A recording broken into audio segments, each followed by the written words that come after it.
వెంకట సత్య గారిని మాట్లాడాల్సిందిగా కోరుకుంటున్నాం. మీడియా మిత్రులకి, ఇక్కడికి వచ్చిన స్వామి గారికి, అనిల్ గారికి, మా పలాస రంగారావు, మోహన్ రావు, మరీ ముఖ్యంగా మా మారుతి గారికి ధన్యవాదాలు. మారుతి గారు గురించి చెప్పాలంటే, ఇక్కడికి రావటం అనేది మారుతి గారు చిన్న విషయం. అసలు నేను ఇక్కడ ఉంటా కారణం మారుతి గారే, రక్షిత్ కానీ నేను కానీ. కాబట్టి మారుతి గారికి నా మనస్ఫూర్తి ధన్యవాదాలు. ఈ సినిమా గురించి నేను ఆల్రెడీ కొన్నిసార్లు మాట్లాడాను. ఈ సినిమాలో ముఖ్యంగా చేసిన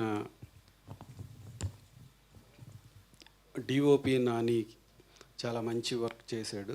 అలాగే ఎడిటర్ సత్య, అలాగే ఈ సినిమాకి మాటలు రాసి నాతో డైరెక్షన్ టీంలో కో డైరెక్టర్గా పనిచేసిన లక్ష్మీ లోహిత్ పూజారి. పేరుకి రెండే పనులే కానీ అన్ని పనుల్లోనూ లక్ష్మీ లోహిత్ నాతో పాటు ఈ సినిమా రిలీజ్ వరకు పక్కనే ఉండి నడిపిస్తున్నవాడు మా లక్ష్మీ లోహిత్ పూజారి.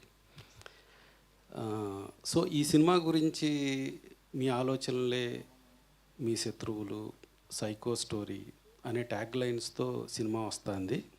కానీ ఇది నిజానికి ఒక చక్కటి ప్రేమ, సెన్సిబిలిటీస్కి సంబంధించిన కథ. ప్రేమని రకరకాలుగా చెప్పచ్చు. ఆ ప్రేమ రియాక్షన్స్ ఎలా ఉంటాయి, ఎంత డీప్ ప్రేమ ఎంత వైలెంట్గా మారుతుంది అనేది. ఒక మనిషి ప్రేమని ఎలా తీసుకుంటాడు, ప్రేమ అంటే ఓన్లీ ఇవ్వటమే అనుకుంటే అది ఒక రకంగా ఉంటుంది. ప్రేమ అంటే అంతా నా మీదే చూపించాలి అనుకుంటే ఇంకో రకంగా ఉంటుంది. ఒక ప్రేమ ఇవ్వటమే కాబట్టి యాక్సెప్ట్ చేసి ఎదుటాలను ఒప్పుకొని ముందుకెళ్ళిపోవటం. ఈ సినిమాలో ఒక డైలాగ్ ఉంది, బంధాలు, అనుబంధాలు, ఇష్టాలు, ప్రేమ వేరువేరని ఇప్పుడు దాకా ఒకటే అని అనుకున్నాం, ఇప్పుడు దాకా ఇది వేరువేరని ఈరోజు తెలిసింది అని. ఒక జనరేషన్ ముందు ఇవన్నీ కలిసే ఉన్నాయి. బంధాలు, అనుబంధాలు, ఇష్టాలు, ప్రేమలు అన్నీ కలిసి ఉన్నాయి ఒక జనరేషన్ ముందు. ఇప్పుడు అన్నీ విడిపోయి ఉన్నాయి. కొంచెం డీప్గా ఆలోచిస్తే ఇది అర్థమవుతుంది. అలాగే ఇది సినిమాకి సంబంధించి. ఇక ఈ సినిమా రిలీజ్ చేయటానికి డిస్ట్రిబ్యూషన్ వ్యవస్థ ఇదంతా ఇండస్ట్రీలో ఉన్న చాలా పెద్దవాళ్ళు, 4-5 జాగ్రత్తగా ఆలోచించి సినిమాలను బతికించాలి.